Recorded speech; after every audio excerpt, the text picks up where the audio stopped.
Bonjour Adrien Bonjour. Gindre. Votre invité ce matin, Jérémy Patrier-Létus, député Horizon du Calvados et rapporteur d'une mission parlementaire sur la natalité. Bonjour Jérémy Patrier-Létus. Bonjour Adrien Gindre. On va parler en effet dans un instant du nombre de naissances en France, puisque hier encore l'INSEE a publié des chiffres très préoccupants. Mais d'abord, un mot du budget, puisqu'après l'échec du compromis entre députés et sénateurs, le budget de la sécurité sociale revient dès demain une nouvelle fois à l'Assemblée, en commission, avec la fameuse suspension de la réforme des retraites. Votre groupe Horizon va avoir un rôle déterminant. Vous êtes contre cette suspension de la réforme des retraites.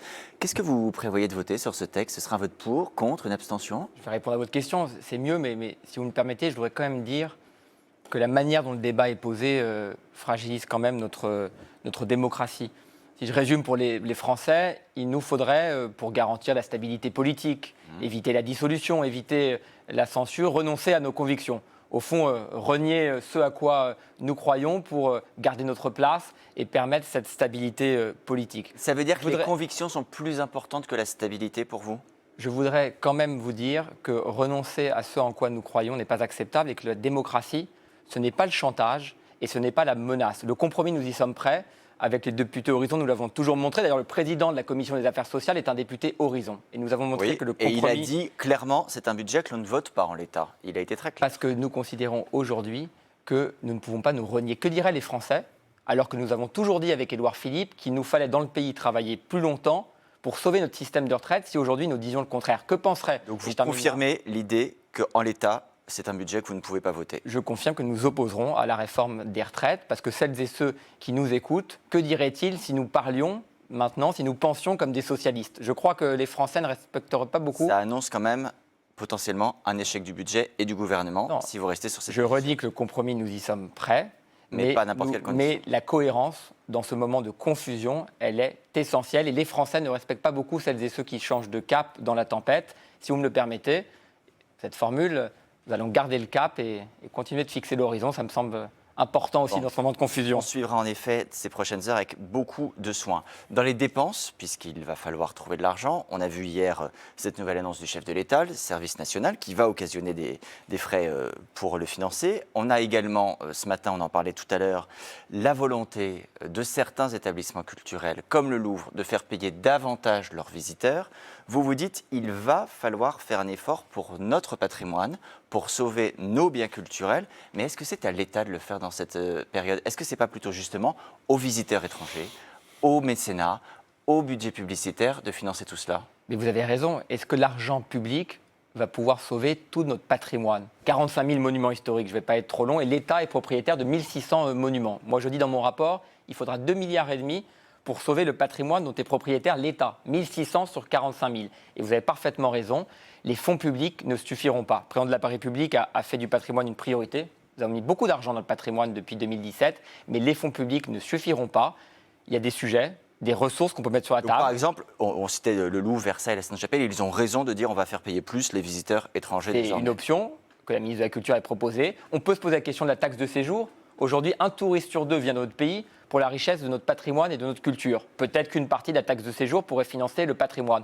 On a parlé aussi, et je le redis ce matin, du droit d'entrée à Notre-Dame de Paris. Moi, j'ai été l'un des bras droits du général Georges Lain avant d'être député sur ce chantier. Et je trouverais assez formidable que la cathédrale de Paris devienne un peu le porte-étendard du patrimoine français, que nous fassions payer un droit d'entrée à Notre-Dame pour financer la restauration. Ce qu'a refusé jusqu'ici la ministre de la Culture, en effet. Alors venons-en à l'une de vos autres casquettes, puisque vous êtes également le rapporteur de la mission parlementaire sur les causes et les conséquences de la baisse de la natalité en France. Vous parlez même de vertige démographique. Alors je le disais, l'INSEE a publié hier de nouveaux chiffres. Au cours des 9 premiers mois de l'année en cours, l'année 2025, le nombre de naissances affiche à nouveau un repli de 2,3% par rapport à 2024. Alors soyons très concrets, vous avez lancé même une consultation citoyenne en ligne pour donner la parole à nos concitoyens, ceux qui nous regardent ce matin.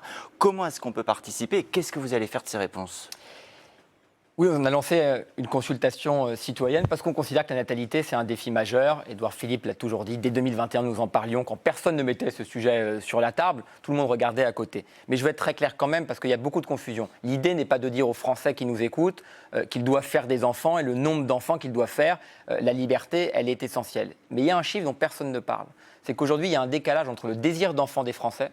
Quand on interroge les Français, ils continuent d'avoir envie de faire des enfants, mais dans la réalité, ils n'en font plus. Et c'est ce décalage auxquels nous souhaitons apporter des réponses. Dans l'état actuel de vos connaissances et de vos convictions, comment s'explique ce décalage? Est-ce que ce sont des questions de crainte de l'avenir, de moyens, de politique de l'État, de mentalité? Il y a des questions de logement, il y a des questions de garde, il y a des questions de congés, il y a des questions d'organisation du travail, de la vie familiale. Il y a beaucoup de sujets. Ça sera aussi l'objet du rapport que je ferai en janvier, pour proposer des solutions concrètes. Aujourd'hui, on ne peut pas accepter qu'il y ait des Français qui renoncent au projet d'enfant pour des raisons matérielles. On doit être capable dans notre pays d'accompagner les parents, les femmes, les couples, celles et ceux qui souhaitent avoir des enfants, pour leur permettre de réaliser ce projet d'enfant. Il y a déjà des solutions qui vous sont proposées. Je voudrais vous citer par exemple ce que dit Laurent Toulmont. Il est directeur de recherche à l'INED, l'Institut national d'études démographiques. Il dit très clairement, si la France affiche un solde naturel négatif, c'est-à-dire la différence entre le nombre de naissances et de décès, là on est pratiquement à égalité en ce moment, c'est l'immigration, dit-il, qui permettra d'éviter le déclin de sa population. Notre avenir passe-t-il par une immigration massive ?